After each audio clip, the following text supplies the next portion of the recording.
누가복음 16장 23절에서 31절 말씀입니다. 그가 음부에서 고통 중에 눈을 들어 멀리 아브라함과 그의 품에 있는 나사로를 보고 불러 이르되 아버지 아브라함이여 나를 긍휼히 여기사 나사로를 보내어 그 손가락 끝에 물을 찍어 내 혀를 서늘하게 하소서. 내가 이 불꽃 가운데서 괴로워하나이다. 아브라함이 이르되 예, 너는 살았을 때 좋은 것을 받았고 나사로는 고난을 받았으니 이것을 기억하라. 이제 그는 여기서 위로를 받고 너는 괴로움을 받느니라. 그뿐 아니라 너희와 우리 사이에 큰 구렁텅이가 놓여 있어 여기서 너희에게 건너가고자 하되 갈 수 없고 거기서 우리에게 건너올 수도 없게 하였느니라. 이르되 그러면 아버지여 구하노니 나사로를 내 아버지의 집에 보내소서. 내 형제 5이 있으니 그들에게 증언하게 하여 그들로 이 고통받는 곳에 오지 않게 하소서.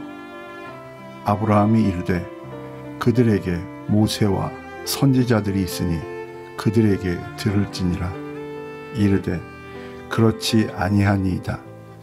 아버지 아브라함이여 만일 죽은 자에게서 그들에게 가는 자가 있으면 회개하리이다. 이르되 모세와 선지자들에게 듣지 아니하면 비록 죽은 자 가운데서 살아나는 자가 있을지라도 권함을 받지 아니하리라 하였다 하시니라. 아멘. 예수님께서는 한 부자와 거지 나사로의 이야기를 들려주셨습니다. 그들의 삶은 참 대조적이었습니다. 부자가 입었던 옷은 당시 최고급인 자색 옷과 고운 배옷이었습니다. 특히 자색 옷은 노동자가 최소한 1년 동안 한 푼도 쓰지 않아야 살 수 있는 것이었습니다. 뿐만 아니라 그는 호화로운 삶을 살았습니다. 하지만 나사로는 구걸하는 인생, 버림받은 것 같은 삶을 살았습니다. 그런데 두 사람이 죽은 후에는 세상에서의 삶과 정반대가 되었습니다. 부자는 음부에서 고통 중에 있고 나사로는 아브라함의 품에 있습니다.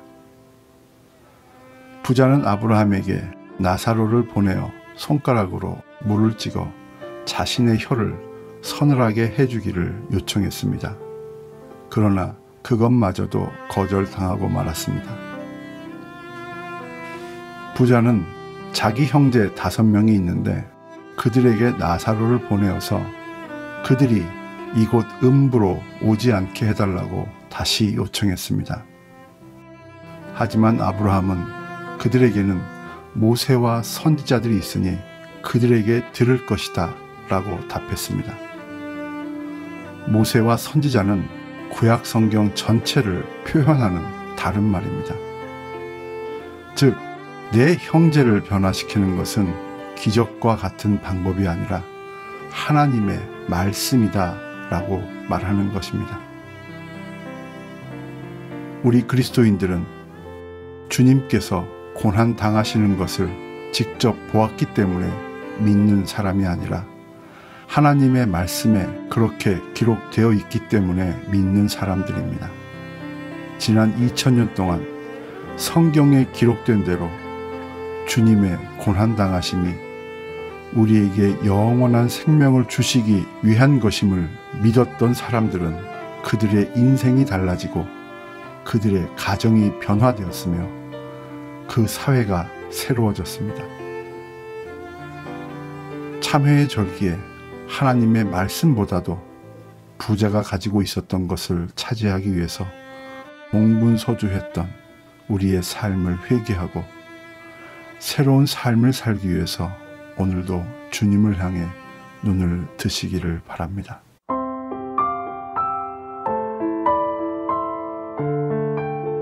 하나님 아버지, 우리의 인생을 우리 마음대로 할 수 있다고 생각하곤 했습니다.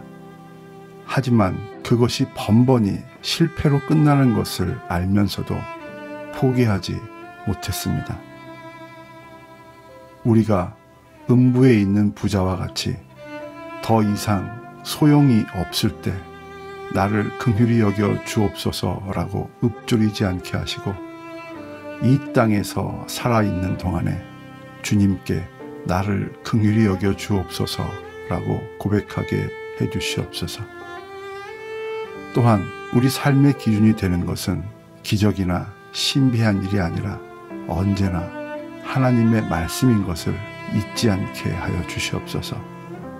그 말씀이 우리의 안내자가 되고 삶의 목적이 되게 하여 주시옵소서. 예수님의 이름으로 기도드립니다. 아멘.